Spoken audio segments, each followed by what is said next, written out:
इस समय गीता जैन जी के साथ में है मेरा भाई लड़की दबंग तेज तर्रार एमएलए हैं।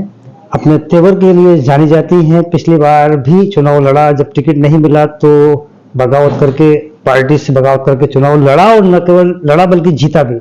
इस बार क्या सीन रहेगा मैम? टिकट चाह रहे थे, टिकट नहीं मिला। ठीक है, टिकट कभी था ही नहीं मेरे पास, तो किस बात का गम है। हाँ, ये बात अलग है कि अब की बार वायदा किया गया था और नहीं मिला, पर ठीक है, होता है, ये सब होता रहता है जिंदगी में। तो अभी मैदान में रहेंगी या मैदान से पीछे?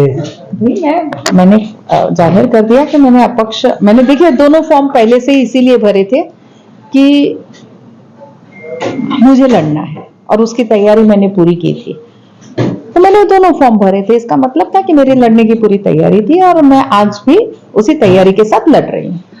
आप जब हिंदुत्व के लिए लड़ रही थी, आपके साथ में जो जो लोग थे उन सारे लोगों को टिकट मिल गया, चाहे नरेंद्र मेहता हो, चाहे नीतीश राणे हो, आप भी थी। आपके हिंदुत्व में कहाँ कौन सी कमी रह गई मैम तो आपको टिकट नहीं मिला?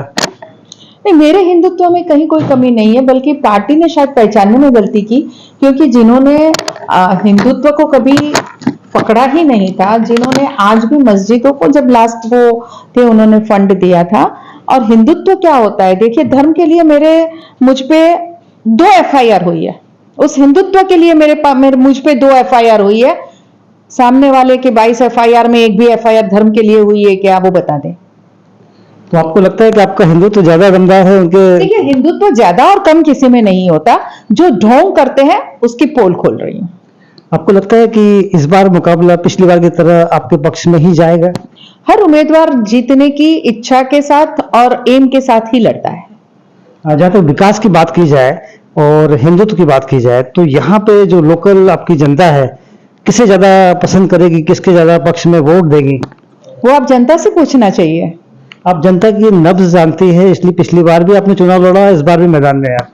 देखिए, मैंने फिर कहा कि हर वो उम्मीदवार जो लड़ता है जीतने की आशा के साथ लड़ता है।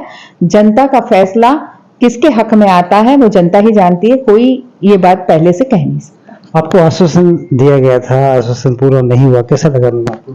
दुख होता है, खेदजनक ये लगता है कि आश्वासन दिया। फर्स्ट ऑफ ऑल, आश्वासन दिया क्यों? अगर हमने मांगा तो नहीं था, अगर दिया तो उसे पूरा करना था, नहीं कर पाए, मजबूरी होगी, ठीक है, कोई बात नहीं। अगर वो कहें कि नहीं अब बस, किस हक से? ये भी सही बात है, मतलब मैदान में हैं आप। बिल्कुल। आपको लगता है कि आपके सामने जो कैंडिडेट है वो भाजपा का है और आप भी भाजपा की उम्मीदवारी चाह रही थी, नहीं मिल पाई, अलग बात है, लेकिन वोट डिवाइड नहीं होंगे? आपको लगता नहीं वोट डिवाइड होंगे? बिल्कुल होंगे, पहले भी हुए थे। लोगों का ऐसा मानना है कि आप जो है हराने के लिए लड़ रही है, जीतने के लिए नहीं। देखिए, लोगों का कहना क्या है, मैंने तो साबित जीत के कर दिया है, तो मैं ये आप कैसे कह सकते कि हराने के लिए मैं लड़ रही हूँ? मैं तो लास्ट टाइम इसी त्रिकोणीय जंग में जीती थी। लेकिन इस बार एक कैंडिडेट और बढ़ गया है। देखिए, कैंडिडेट 10 और बढ़ गए, उससे क्या फर्क पड़ता है? मैंने कहा कि हर एक कैंडिडेट जीतने के लिए ही लड़ता है। हर एक कैंडिडेट जीतने के लिए लड़ता है और गीता जैन भी जीतने के लिए ही मैदान में है। फिलहाल के लिए बस इतना ही। मेरे सहयोगी विनोद चौबे के साथ हितेंद्र पवार, जय हिंद 24 मुंबई।